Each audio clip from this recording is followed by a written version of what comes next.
Well, hello folks, and welcome back to Communist India, episode 8 of Hearts of Iron 4, Together for Victory. I think this might actually be the last episode we ever have. I know it sounds kind of terrible, but again, my save game was kind of bugged out, and we have done quite a bit, really. Just not as much as we thought, but the Axis seems to be looming over the world and threatening it with total victory. After all, the Soviet Union's about to surrender, and then once the Soviet Union surrender, they only have to take us down to force the Comintern to surrender, and taking us out with thousands of divisions, as we just saw.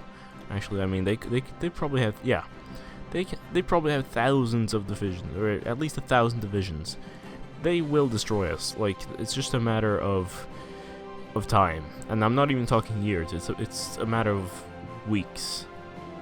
That said, however, I'm not exactly being the greatest ally. I could send my troops over here maybe and try to push back, but then again, I mean, you look at the German divisions and you're like, yeah, they're in pretty bad condition.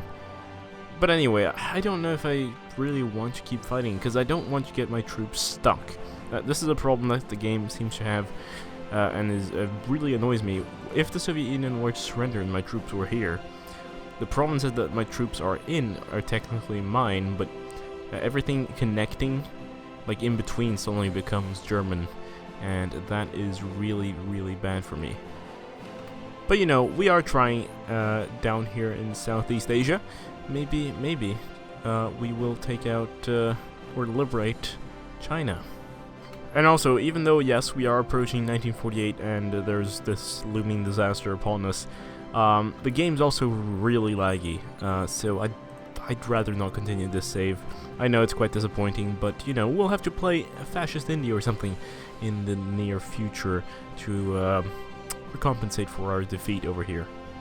Krishna Pillai has announced that the cowardly Unionese nation could no longer withstand the pressure from the overwhelming presence of British Indian forces throughout the country. The Unionese government chose to flee the country and has gone into exile. Their main forces have capitulated, and the Indian People's Republic is now in control over the home area. Ooh, at least we forced someone to capitulate before the end of the game and our inevitable defeat. Although, I'm actually seeing quite a lot of green on this border here, which is pretty nice. And Iran, I mean, they still have to overrun quite a bit, but actually, let's see, they're at 97%. I think it's a matter of days now, if not hours. No, just kidding. It's probably maybe in a week or two.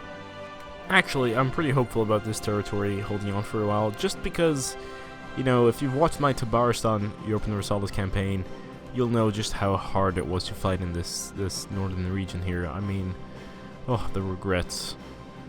No, who am I kidding? The Comintern will win, because obviously Sweden's gonna turn communist and they will invade, take Berlin, and force the Germans to surrender just like that. Also, support in the US is quite large.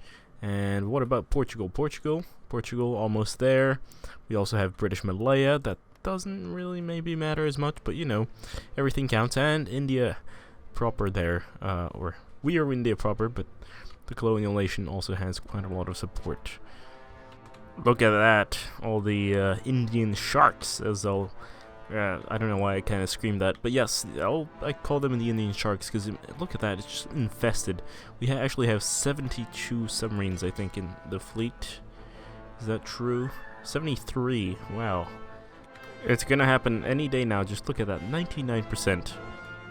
And I was right, these are dark times. Stalin has capitulated.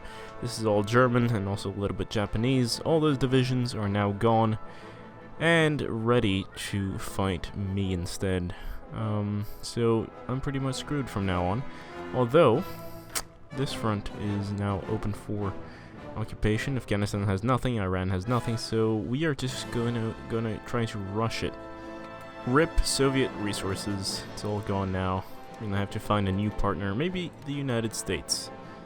Yeah, I didn't even get to force Afghanistan to surrender again before the German troops came upon me. We also have Spanish and Italians all over the place. It's quite sad. Look at this. We have free military factories, really. Why is that? Maybe equipment, support, whatever. I just need stuff. More support would be nice. And that. And maybe one more tank. Seems like we at least got to finish the national foci here. So let's do the continuous ones. Resistance, suppression, construction growth, repair speed is nice. Training time we don't need, because we're gonna lose. Air Force, Naval. I mean, there's really not much we can do. Joins faction research. We already have one. Oh, actually, maybe they're all useless. Let's just keep the political power, shall we? Or, you know what? Resistance is being quite annoying in Nepal and Siam. You know what? Maybe having released India like that was advantageous to our situation. I know we lost a lot of territory and it's totally weird, but at least we have a buffer state who has allied troops on it and is helping us defend the border. So it's a nice buffer proxy state there. Not a proxy, it's a buffer. And we can focus on this region here instead. Hey, but you know what's great about the Soviet Union surrendering? That it's because now they have no occupations and they've taken a lot of casualties, but we've taken a lot of casualties as well, and we're the fighters right now, so we get 75% of the war participation on from the Comintern side, so that is pretty nice. Although, I don't know, this is very, very large. Mongolia has capitulated. I thought it was going to be some good news, like Shiban Sama Free State or reorganized nationalist China, but that's coming. That's coming. We're doing pretty well now. There we go. That's what I'm talking about. Let's actually give up this territory to someone else. Who else is still alive? Shan King, do you want to? No, actually, no. Let's just surrender. Yeah, let's keep it. I know we incur resistance movements and stuff, but it's fine. Well, well, well, China. I'm sorry, but I'm gonna have to be pretty harsh with you, because I want your resources and stuff. I know I'll have rebels, but who cares at this point? Xiang King, our faithful ally, has capitulated. These are dark times. Yeah. I thought they would hold out longer, maybe, with allied help, but that does not seem to be the case. And look at this, Greece is back on the map again. Seems like the British also have been thrown out of southern Italy once more. Yugoslavia is showing up there. But otherwise, Europe seems pretty stable. American incursion into Spain. Really hope they do well there, but I doubt it. Look at that American fleet. I just hope you start doing stuff to help me, instead of just sitting around. You know, I almost think they have patched the game to make it harder for a coup, because after all, we have 61% support in the United States. They still haven't turned. Sweden, 47. What about Portugal? What are you at? 48. And of course, this doesn't count because it's a colony. But still. Actually, a puppet. Wow. French forces have recently taken Rome. Really, I think those might actually be American. Because to be honest, the French probably don't have any manpower left. They're at scraping the barrel and they have like no territories left. Unless they're taking Asian troops. But that's unlikely. Hey, you know what I just noticed? We're making nukes. That's lovely. Not that we have any means to deploy them yet, but we might in the future. We're also very low on resources, but again, I'm actually really tired of the save. Jesus. If you think about it, if the rumors are true that the Germans have up to, what, 1,000 divisions or more, say they have 500 though, they could put 50 here, 50 there, 50 here, 100 here, 50 there, 50 there, and it's like, oh, it's fine for them. In the meantime, you know, we're struggling to produce enough equipment for, like, I could recruit more people, obviously, but I don't have the equipment for that. And maybe, you know, maybe people were right about mass assault. I still haven't read anyone defending it more than I like my superior firepower, but maybe it's worth it if you don't actually have the means to produce stuff for your troops. What annoys me a lot, though, yes, the US may be invading some stuff here in Europe, but why are you not sending stuff to Asia? Like, you have free reigns over here, it would be perfect, you can just land here, help us out. But you're not doing anything, it's so disturbing. Legionnaires Bulgaria has capitulated. Really? Wow. I'm actually impressed by our advance on this frontier. I know we have the allies helping us, but there's not actually that many. Ooh la la, there we go. Shibei-sa-ma Free State has capitulated. And look at all the units surrounded here. I wonder what happens if we attack. Probably nothing very good. You know what? Let's cancel that. That looks pretty dangerous. You know, I just realized all of Northern Africa has been liberated by the Allies. That's very nice. Turkey is probably actually about to capitulate. Not for the first time, but at least this front might lighten up. And we can focus on pushing north here. Or even move a few divisions or an army over to the east here, because it's getting a bit harsh. Especially with all this packed. I know they're kind of low on supplies and stuff, but you know, we're not exactly...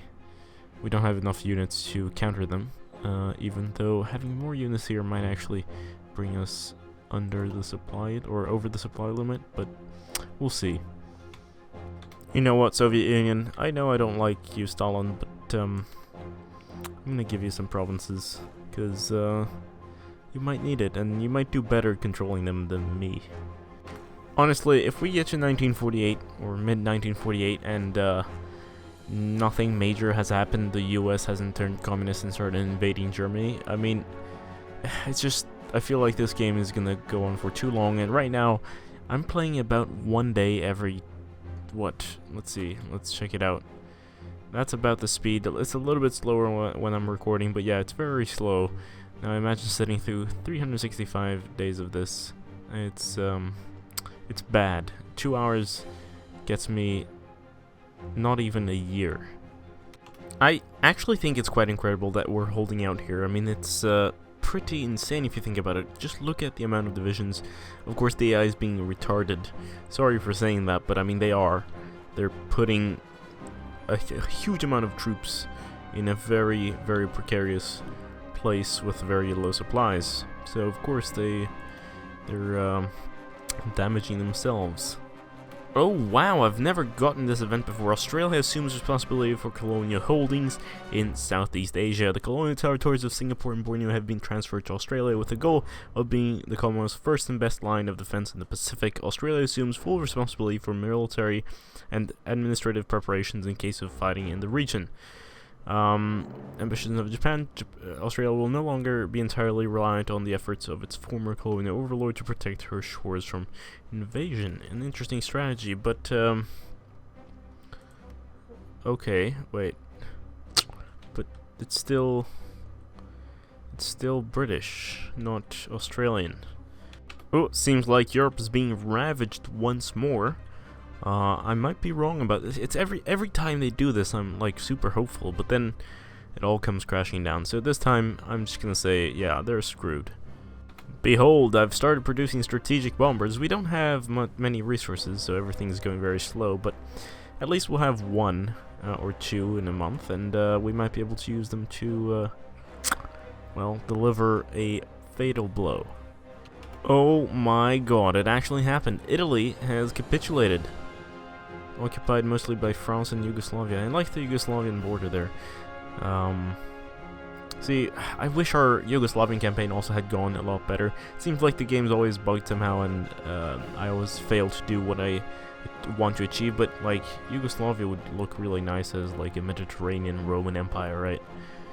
Boom! Germany's going to get wrecked. Switzerland has joined the Allies. They probably have like 30 divisions or something, I think. Yeah, up to 30 divisions, probably not 30. But they tend to surprise the Allies. Okay, this time, yeah, the border is right here. But generally speaking, or not surprise the Allies, they surprise the Axis. Because generally, if they join the Allies, like Germany and Italy don't have units around the area, and then Switzerland just plows through Axis territory. Switzerland wants to move troops through our territory. Of course, I will allow you, mighty Swiss. I just realized we're running out of men here. We have lost 2.98 million soldiers. That is quite devastating. But then again, our manpower pool is amazing because we are, of course, at 10% recruitable population when we can go up to 25. I don't know what to do. I wish there was a 15% one instead of going all the way to 20. I really don't understand what's happening on this front. I mean, why are the Swiss, the British, the Yugoslav, the French, why are they not moving at all over here? And why is their focus mostly on Spain? Like, yes, it's good that they focus on one country, but no movement at all on any part of the front? That's really weird. Alright, we have the weapon. We have one bomb. Exactly now as we speak. We have 3 strategic bombers in place on the Chinese coast, ready to bomb the East China Sea. Now, I believe we just have to click on Nagasaki here, who is most of the points. I think this is 10, 15, 30, right? That's 15, that's 10. Alright, Nagasaki, it's time. It is time. I'm so sorry. Why is it Japan that I always have to nuke so much? It's quite sad, really. Oh. Ooh, the lag. Then the event should pop up soon, I think.